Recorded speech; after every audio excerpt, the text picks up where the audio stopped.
Hey everybody, welcome back to another episode of the Underrated Podcast. We are the Undercast Company, and as per usual, we're your hosts. I'm Alan Torres, and with me is Ariel Ortiz. Hello. And Derek McDuff. Hey, what's up?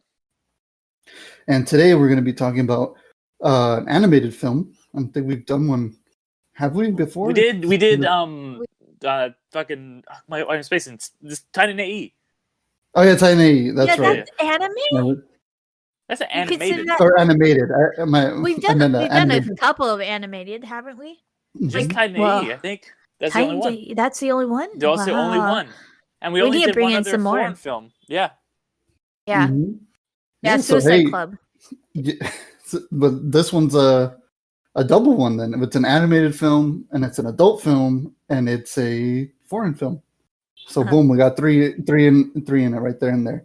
We're going to be talking about Perfect Blue, which is a 1997 animated film by Satoshi Kon, and it's based on a light novel, which a light novel is kind of like, I think they're more popular in Japan, where it's kind of like how we have comic books where they're serialized, like, you know, they come out every month. For them, they kind of have a light novel where it's you know, they'll write a little novel of it, and if people like it, they'll continue writing it. You know, not like how we have Harry Potter and they have like one after the other, like a sequel. Theirs is more. So it's not a comic though. It's that actual like novellas, like small novellas that come out. Yeah, it's kind of the way they used to release novels in like the olden, like that's how Charles Dickens novels were written. Yep. That's what I was exactly. Somebody's watched The Man Who Invented Christmas. No, man, I was an English major, so I learned about that shit in school. I only knew that because of like Sherlock Holmes. Like they're like, you know, they would release them in the magazine, or they would have the little things or whatever. But yeah, and it's based on the light novel Perfect Blue: Complete Metamorphosis by Yoshikazu Takeuchi. Sorry, I have to look at my notes because those names are a little hard to pronounce. But yeah, it came out in '97, and it, for the anime fans out there, production company Madhouse, which is famous for Ninja Scroll, Trigun. Recently, they did the first season of One Punch Man, which is like an absolute banger. So their animation is gorgeous, nonetheless. And yeah, so this was my pick for the week. I actually kind of took it up as like a grab, not a grab bag, but like I kind of just went in blind. I was like, okay, you know what? I want to talk about a movie that I haven't seen, but it's considered underrated and hasn't really been out in the mainstream, other than like Darren Aronofsky talking about it, where he used a scene from this film in Black Swan. No, Requiem for a Dream. Yeah. No, it was Requiem. But there is a lot of parallels between this and Black Swan, and I'll get into that. There are. So pretty much what this film's about, it's about a pop idol in Japan. You know, they have their all pop idols, like their little girl bands and stuff and singers and everything like that. And her name is Mima. And Mima decides that she's going to become an actress. Like, she's like, okay, you know what? I want to like further my career. So she retires being a pop idol and goes on to being an actress. And from there on, a lot of stuff starts happening where, you know, there's like stalkers, and she feels like she's being followed all the time. And she's kind of like not really succeeding being an actress. Like, she's getting kind of like bit parts, and she's just kind of struggling, but with all these like stalker issues and like kind of her own self-esteem and her own mental stability is kind of like breaking her down, and she's kind of seeing things that might not be there or that are there. It's pretty much an animated thriller. But yeah, I kind of went in it blind, but I want to hear what you guys thought about it first, because I just kind of threw it out there into the ether and said, all right, let's all jump into this blind. Derek, you want to go first? Sure. Yeah, because I'd heard of this movie. I didn't really even know what it was about. Like, I didn't know that it was a thriller. When you suggested it, Alan, I was like, okay, cool. Like, I'll check this out. But I fucking loved this movie. Like instantly, I was like, this is like my jam. Like, I love psychological thrillers. Like I was not expecting this movie to be some like Black Swan, fucking Shutter Island, like what the fuck is even real? Like is like she crazy or are we crazy? Like, what's going on? Like, you never know at any scene if it's like her delusion or if it's like this is all some reality like she's created for herself where she pretends she's an actor. Because, by the way, I just want to say before we get too far into it, like I want to give like a trigger warning to people. There is like some pretty intense like there's like a rape scene too actually kind of in this movie, and like there's some intense stuff in this. Nudity too. Yeah, but like it it's it's just kind of like deals with all like having all this trauma and the price of like fame and like what fans expect from you. And it just, there were so many twists and I thought like this was like a Denny Villeneuve animated movie with just like the mind fuckery that was going on. Like I never knew it was coming next. And I really appreciate that it was animated because at first I was like, well, okay, it's interesting this is an animated film because it didn't really have that feel. Like even when I've seen like other animated movies from Japan that are not necessarily like fantasy movies, stuff like, Grave of the Fireflies and stuff, they kind of, I feel like always have a certain feel. Whereas this one I felt like, oh, this could have been just like a regularly done movie. And apparently it was originally supposed to be, but there was like an earthquake in the studio or something, so they like, okay, we'll make it animated instead. But I think it really works to the film's benefit, particularly in the back half, where like where she starts seeing things and the real world is kind of blending in with her delusions. And I think that the movie does a really good job of. We talked about on our Patreon exclusive podcast the movie The Invisible Man, and this came about how that movie is about gaslighting, and this movie does give you some of the same kind of vibes. It's like where the movie itself is almost gaslighting its audience while the main person is being gaslit to like she's not sure if she's doing these murders that are happening or if it's what's going on and who this guy is and if she's just imagining him or what. And then kind of the murderers are like, being created by this person who has this ideal of her that she's created. And it's something you see like tragically a lot, with, these people who are these kind of like idolized, figures. These kind of people want their like pop stars or whatever to be like, they see them as these innocent people. And when they kind of try to break out of that, people are like, oh, they're like, oh, this person's a slut and blah, blah, blah. And they're dirty now. And they're not this isn't the real person, see it happen to like, anytime anybody from like the Disney Channel, like any female star from the Disney Channel grows up, happened with like, Miley Cyrus and Amanda Bynes and all these people. And, even like Zendaya and stuff. And it's really fucked up. And this movie, predates a lot of that.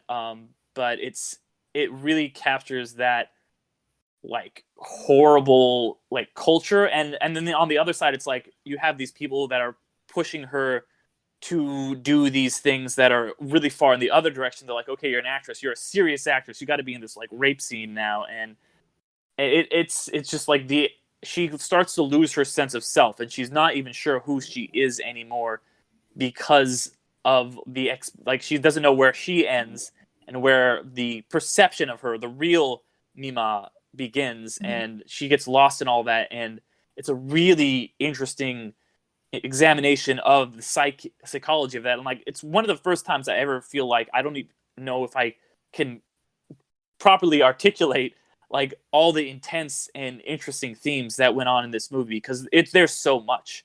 And I'm really glad that I did watch it a couple days ago because I've been thinking about this movie a lot. And and if I had just watched this and be like, okay, it's time to record, I'd be like, I wouldn't even know what to say because it's so much like the end of the movie, I was just like, fuck, I need to watch this again because it is like one of those movies that I think that I would get something from it a second time and I would catch things. But yeah, I probably have more to say, but I just it was really, really up my alley in terms of just movies that are like just mess with your brain and make you doubt everything you're seeing in the best possible way. Like, well done on this pick, Alan, because this would not have been a movie that I would have just picked out to watch, and so I'm really glad we got to watch it and talk about it on the podcast. Yeah. For me, I'm not really that much like I'm not that knowledgeable of Japanese culture and things like that as much as I would like to. I would like to, of course, go and visit Japan and stuff. But besides like a few animes that I watch, I haven't really seen like multiple like Japanese things or things like cultures like that. So for me going in blind, it was kind of like me at the beginning just trying to come to terms like, okay, what exactly is going on, because I know about K-pop and I know J-pop is kind of similar. So I was like, oh, okay, like watching the trailer before I watched this, I'm like, oh, okay, it's like she aged out of the pop group, but apparently she didn't. That it was just like, oh no, she made this decision to go into acting and to change up her image because she was tired of being a pop star. So yeah, so like going into that and kind of seeing that she's making these decisions that of for her career, that yes, it was like to the extreme, but like she is kind of in a way that she felt that it had to be done because people would not stop seeing her as this pop star. So I kind of like felt for that from her, and just how deep it could affect her, because at first I was like, okay, she's making these decisions like yeah, they were kind of like in the background, like not really pushing her but saying that no, she should do this and stuff like that, and then the other one's like, no, she should go back to being a pop star. And so but she made the decision ultimately herself. And so I at first like, yeah, I thought like, oh, okay, she's doing it for herself. But then like, yeah, you see that emotional toll that it takes on her, and like not necessarily anybody telling her to her face that like, she's dirty or something like that, but like who she thinks is herself, which now thinking back to it, you're like, was that, her female agent essentially that was like in the background with her, or what was going on? So yeah, even now like you'd like question that, like what the heck's going on and stuff, and like tying it back to something that I do know, like I was like, oh, this is the ending is kind of like Selena, but a happier ending. Yes, I was gonna say that. I thought that too. I was like, dude, okay, the ending reminded me a little bit like Selena, but go ahead, yeah. Yeah, I was like Selena, but Selena like ended up living and stuff. She like lived, that. yeah. She survived. Spoilers. Yeah. Spoilers. Spoilers for something that's based on real life. Yeah. But yeah, it just gets so it like kind of like, yeah, drew me in, and it was really good. Like I wasn't really expecting it, but it ended up drawing me in. And then I really liked that the psychological like doubt that it gives the audience wasn't prolonged in a way, like there were it was gradual to the point where you're like, okay, and then when it really got like like it could have gotten too confusing, like her essentially like missing days, it seems, and stuff like that. And then like her, is it part of the show, is she thinking that she's on the show, or this that it only lasted about 10 minutes, that kind of like extreme element of like doubt, and psychological doubt. And then yeah, it makes you like, because you got the token creepy guy, from the beginning, you're like, okay, it has to be him, and stuff like that throughout this whole thing. And even when he's like typing, in the form, you think it's all he is that form, like he's the one that created it, and he's essentially having like dialogue with himself. But then when he starts, and even when she kills him, you're like, okay, he was the one completely behind the murders and stuff like that.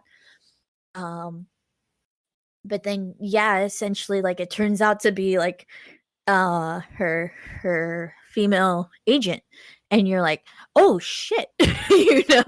And yeah, it ended up being really good. Like, I mean, I really enjoyed it. I enjoyed the ride that it took us on. It took us on this very gradual psychological thriller that didn't overload the mind so much, like, like a an Invisible Man, or even like a not that kind of psychological, but even like a Tenet kind of thing, where you're like just confused as hell of what's going on until like the end when your brain catches up. So I really enjoyed that.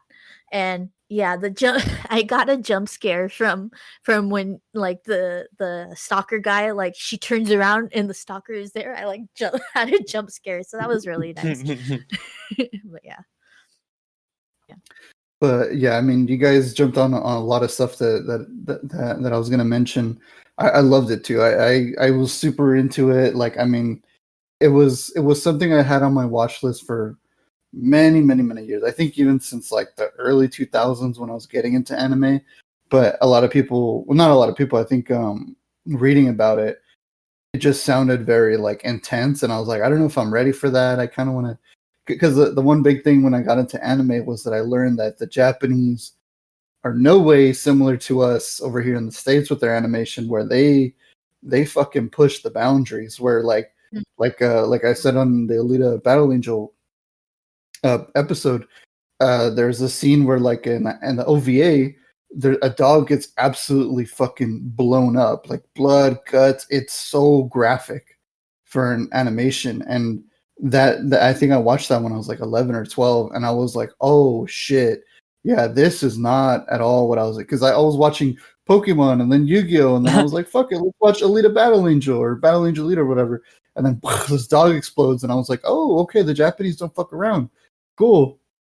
So I learned that at an early age. So I think Perfect Blue was one of those movies where I was kind of like, I want to see it, but I'm worried it's going to be super intense. But I'm really glad that I was able to save it up until this point for the episode, and I loved it. I mean, now I feel like I'm okay enough to watch it and embrace it, and yeah, it just, I mean, I'm gonna kind of change it up a little bit. I know you guys pretty much said a lot of things that I was gonna say, but I'm gonna go with the animation, which I'm a sucker for, like old school 90s, 80s animation, from especially Japanese animation with like I said, Battle Angel Alita, Tenchi Muyo. There's all these great cyberpunk, graphic, ultra-violent anime films as well from that era where they're super graphic and super intense, but they're just absolutely stunning to look at. And this film also was on that as well. Like, it's a I know you guys said like it could have easily been a live action film, but I'm honestly very happy it was animated because it was just stunning to look at. Like, I really want to rewatch this movie again, but I want to watch it on the big screen. Like, I want to hope after the pandemic, everything's done with COVID and all that, like LA, maybe somebody's out there and they're like, hey, you know what? We're going to put on some, because I've heard of people playing like old cyberpunk animes in LA at some theater. So I'm praying we get that for Perfect Blue, because I really want to watch this on the big screen, because it's just absolutely stunning to look at. Yeah, no, I gotta agree. And like the animation, I feel like it's not like perfect, but it does capture a realism that I feel like a lot of other animated stuff doesn't. Like, I absolutely love the Miyazaki movies. They're like some of my favorite films of all time, and they look stunning. It's like looking at a fucking piece of art. Whereas this isn't necessarily that. This is like you're looking at like real life, and it's not as like refined and beautiful, but it's got like a roughness to it that like makes it seem like I don't know if you guys like, I felt like a lot of characters' eyes were kind of like a little too far apart, and like they look kind of like weird and stuff like that. And so and like even like little stuff, like I was reading a little article about it. Most animes you'd see, like, have the beginning and there are the girls, like the three dancing or whatever. They're slightly off. They like don't. Yeah, most I animes, noticed they that. would be exactly in tune. But they said we did it, like had them just be a little bit off, because in real life you could never be exactly on. So like I love that like attention to detail, and that like you're like, okay, yeah, this is from the 90s, and it is like, not the most pristine thing, but it has that realism that you just do not see, and I really did appreciate that. I think too, part of that, I think they even kind of poked fun at that as well, because like, yeah, like you said, there's some characters where their eyes are apart, but I think that's also just trying to show that like some people are just, they're not always attractive. A lot of animes, especially nowadays, with everybody being so horny for every anime character and stuff, they're always gorgeous. They look great. They're buff, or they're just oversized breasts and ass, or they're just like Food Wars, all that stuff. But what I liked is that there's this one quick scene, I think, when those like otaku guys that are fans of Cham, the band, and then the stalkers there, they like right before they go into like an otaku kind of like pop culture store, there's like this image of this super chibi, like overly anime character. She has like big red hair. She almost looks like a sailor scout kind of thing. She's wearing like a dress or whatever and like a skirt, and like she's super like, oh my god, like chibi and all that. It's super quick. It's like maybe 20-30 minutes into the movie, and then like I think the poster was on a door, and then the door opens like a sliding door, and then the dudes walk in, and then you see the realism of just like these asshole fucking fanboys and shit. Yeah. And like the stalker's all creepy. Like I feel like that was like a nod to itself of like, you know, not everything's always as cute and pretty as you think it is, kind of thing. I think I'm sorry, go ahead, Alan. Oh no, and then I was just gonna jump on, like you said, how like when they were performing, they were off. I was like, that was completely intentional. I was like, they had to have done it on purpose. And like I feel like the one thing that was like very like actual anime-esque was like the alternate, the real Mimi, you know, like, or Mima, and like it just how like when she would see her like fake version, like, you know, like when you see the stalker and you see like in the window, the like that was a very like, you know, anime version of someone, because it was, you know, an idealized version. She wasn't real, you know.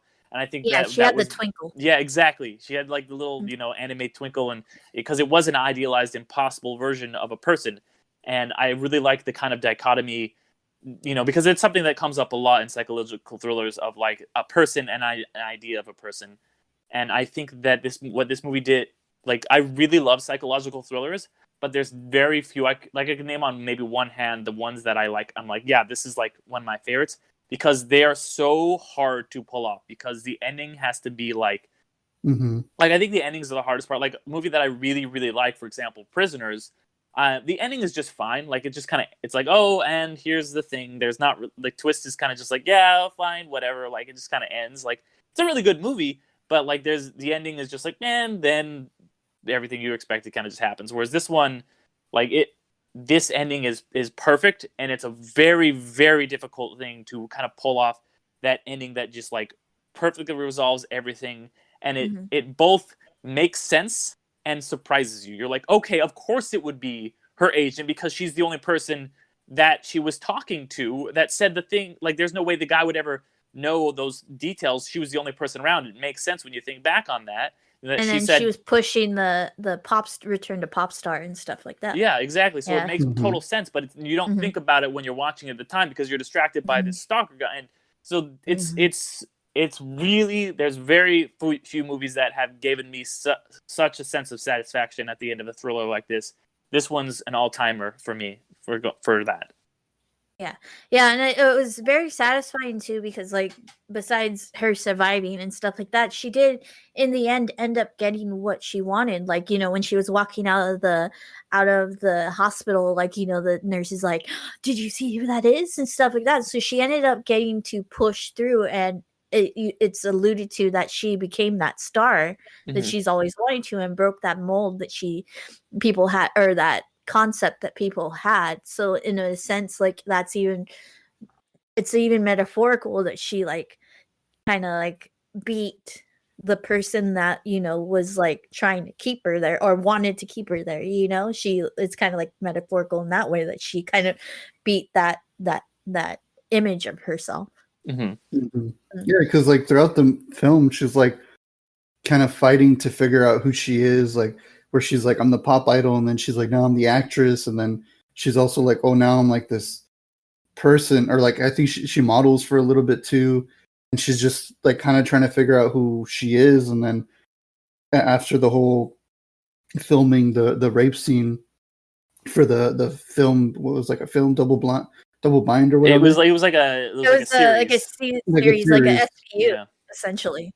Law and Order SVU. Like with that, like even with that, like she was like always struggling to figure out who she was. And then like there was that scene of her being like, who am I? Like, am I me? Like she couldn't answer that question for herself until the very end, where she's like, I know. She looks at herself in the mirror or the rearview mirror, and she's like, I know who I am. But even, I'm not gonna lie, even that, even though they were filming that rape scene, that scene was just so jarring. I felt like that scene was terrifying. Like that scene really had me like really uncomfortable. Like it's I also would like be kind of careful like watching plays this in movie, you know, because it could definitely trigger some shit. Yeah, it also like, I mean, it plays into like what emotions would go into like somebody filming that scene, you know, like it's always that scenes being filmed like that are always going to be super hard, and I did kind of like find that like some kind of like solace in that the guy, you know, that was on top of her, he's like, I'm so sorry, you know, and stuff like that. And it kind of like, it was a very interesting like thing that I wasn't expecting to like kind of get at least that kind of like realism of what filming a scene like that would be, you know. Yeah, because a lot of movies will just kind of like use like a rape thing as like a kind of like a, you know, a cheap plot to, you know, how it could be like make them like it more intense or whatever, and like, you know, it is kind of like I've seen, you know, there'll be like lists of movies that are like, these are all the movies that just like, you know, even like I watched Waterworld recently, and there's like an attempted rape in that. You're like, why is this in fucking Waterworld? You know, like, and it this kind of, you know, it does have like a real scene like that later on in the movie, but it doesn't feel cheap. It feels like it is saying like, this is something that like, you know, movies and like TV like kind of like commodify for cheaply, you know, and I don't know, it's just, it's hard to put into words, but like it is something that I think the film does a really good mature job of addressing, and how other films will kind of like use just at a shock value, whereas it does not feel like that at all. It is a kind of a commentary on how films will kind of just treat their actresses and, you know, just use them for stuff like this. Yeah, I mean, that's essentially what it was. Like, she was being used. Like, they're like, well, we need to like get that shot. Like, they themselves, that the program Double Bind that they were trying to film, was that they were like, we need to push the boundaries. We need to like, all right, well, Mima's new, so like we can probably make this scene with her, and you know, it'll give more shock value to the show, and like that's exactly, I think, what they were the director of the film of Perfect Blue was trying to commentate with the Double Bind series in the movie. Yeah, and I mean, like, truthfully, she kind of like like with those scenes, they most of the time don't really pay off for the actress themselves. Like, I feel like, thankfully for her, like it did end up you know, paying off for her, because she got that more expansive role and a deeper kind of like way to show her acting and stuff like that, and then, you know, of course, to fool the audience more, that very very much reflected, you know, what her current life is with the stalker and with the and all that, and like potentially putting that question of dual personality and stuff. So, but you know, that's something that sometimes does not pay off for the actor or actress to kind of do those risky scenes just because they want to like break that mold. And like, I know that Eric, you were saying like, you know, you mentioned Zendaya in your like list of Disney Channel stars.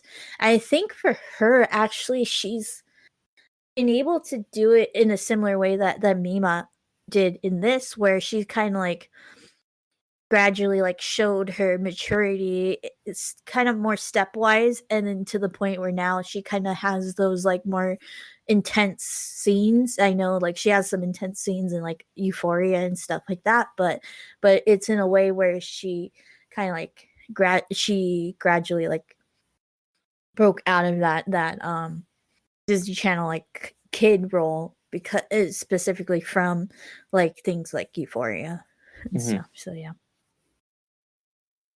Yeah, because I do think it is getting better than it was with stuff like that, but you know, there's still like, you know, like there's still like a lot of work that needs to be done with that. I mean, you know, I'm not, you know, the expert on saying what is good and what isn't or anything, but I think this movie, you know, does a good job of kind of like illustrating a lot of the problems. Yeah, definitely. But yeah, and then I think when you guys mentioned like the parallels to like Black Swan. Yeah. I thought that more so like, well, with Black Swan, it was a figment of her imagination and her amalgamation of her own like kind of psyche. Whereas this, like, that's the thing, is that I don't know for sure was part of it an amalgamation of her psyche, or was it always the you know the manager. agent, Yeah, the manager, agent, Yeah. whatever. And I mean, honestly, at the end, I was like, it could have been she could have been just somebody who, like, that thing where they had that scene where she was like the like it's on the show, and they're like, oh, she was like a club dancer, and like this is the way she created this reality to deal with like what happened to her. And I was like, maybe that is like, maybe the whole rest of the movie is just that reality, you know, like it could be, you know, like I don't think so, but like I think that you're left with the question, like, you know, like you're never really sure exactly what's real. You know what I mean? Mm-hmm.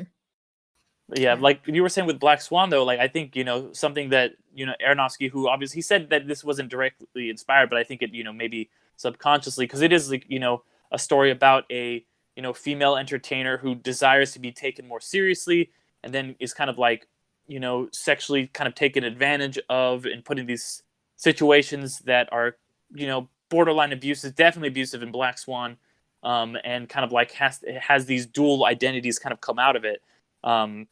So I think, you know, there are definitely some obvious parallels between this and Black Swan, because Aronofsky said he is like a really big fan of this film. So, yeah. Yeah, I mean, like, if you don't know, like, that's the reason why when I watched the trailer, I'm like, oh, it's this movie, because the scene where she's screaming in the bathtub was directly recreated in Darren Aronofsky's Requiem for a Dream with Jennifer Connelly, like screaming into the water in a bathtub. So yeah. Mm-hmm. But yeah, I mean, it's for you guys listening, we will say this: it's probably one of the most intense films I think that we've reviewed. So yeah, you know, trigger warning. Just, you know, when you go out and watch, it's an animated film, but it's pretty. It gets intense, but it's definitely, you know, a worthwhile watch. It's really good, and like for any film buff, I definitely think it's a film to watch. Mm-hmm. Yeah, no, I gotta agree. I do recommend this, you know, with the caveat of like, know what you're going into. You know, like watch it. You got to be in, you know, the right state of mind to watch this movie for sure. You know, and you know, if it's something you do want to watch. But I think it is, like you say, like if you're a fan of cinema, like this is an extraordinary piece of filmmaking that I think that anybody who, you know, prides themselves on watching and enjoying movies should definitely add to their list. Mm-hmm. Yeah, definitely. Yeah, I definitely recommend. Yeah.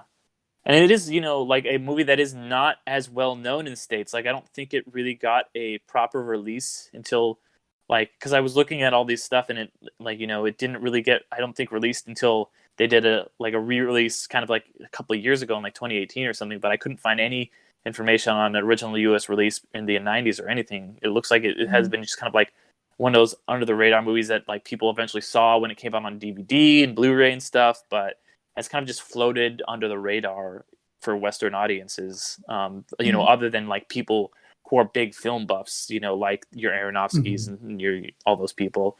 But it should, you know, I think, you know, probably reach a wider audience than just kind of, you know, the people who the upper echelon of like film nerds. Like, I think everybody should check this movie out. Not everybody, because I know some people will not appreciate it, I guess. But yeah, if you pride yourself on watching movies, this is one to watch.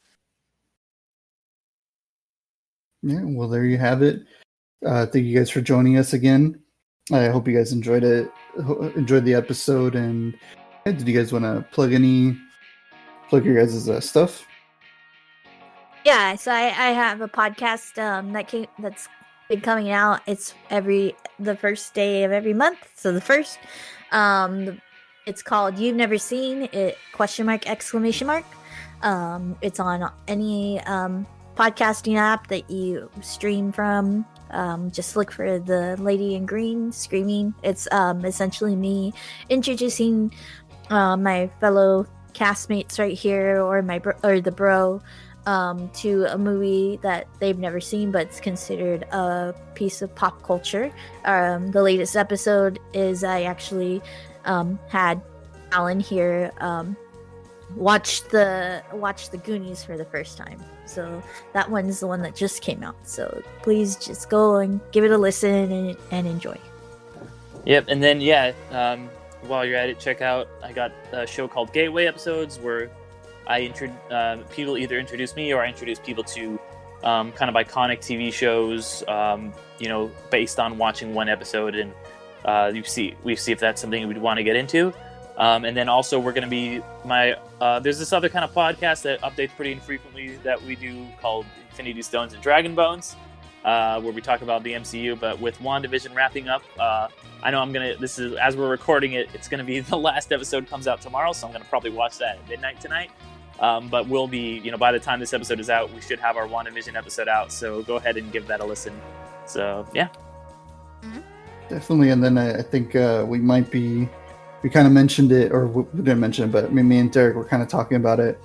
I think even for a while, we've all been kind of talking about it, because the Big Swing episodes were so much fun, that little mini-series was a lot of fun to do, so maybe we're thinking of doing something else upcoming, so for another little mini-series for Underrated, so keep an eye out for that.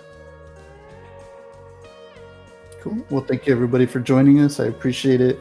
Please, just jump on our socials, reach out to us. We really want to hear from you guys. We want to know what films that you guys feel are underrated and maybe you recommend us to watch.